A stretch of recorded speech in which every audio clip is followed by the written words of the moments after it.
22મી જાન્યુઆરી અયોધ્યામાં 500 વર્ષ બાદ ફરી એકવાર રામલલ્લા પોતાના ગૃહમંદિરમાં પ્રવેશ કરશે।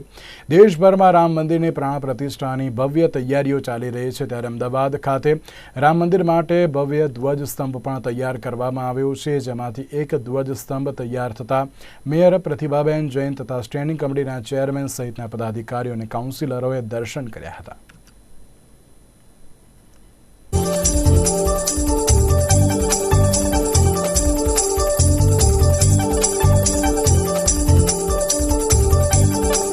શ્રદ્ધા અને ભક્તિનું પ્રતીક જે ધ્વજસ્તંભનું આજ અમે સહુને સાથે ટીમ સાથે અહીંયા દર્શન કરવાનો લાવો મળ્યો છે અને અંબિકા એન્જિનિયરિંગ વર્ક્સ જેમને કે એ ધ્વજ બનાવવાનું જે લાભ મળ્યો છે એ એમના માટે બહુ જ મોટું પુણ્યનું વાત છે।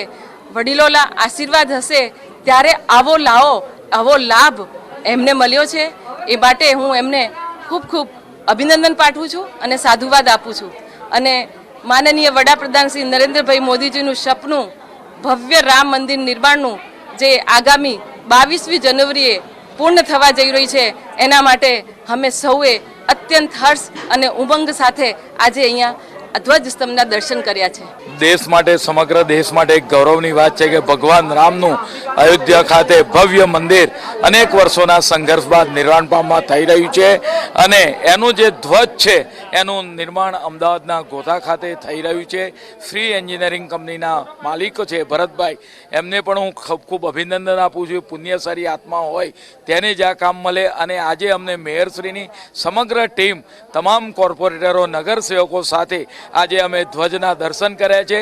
મૂર્તિના દર્શન કરીએ, ધ્વજના દર્શન કરીએ, એ મૂર્તિના દર્શન કરા બરાબર છે। આજે ધ્વજના દર્શન કરવાનો અમને લાવો પ્રાપ્ત મળ્યો છે।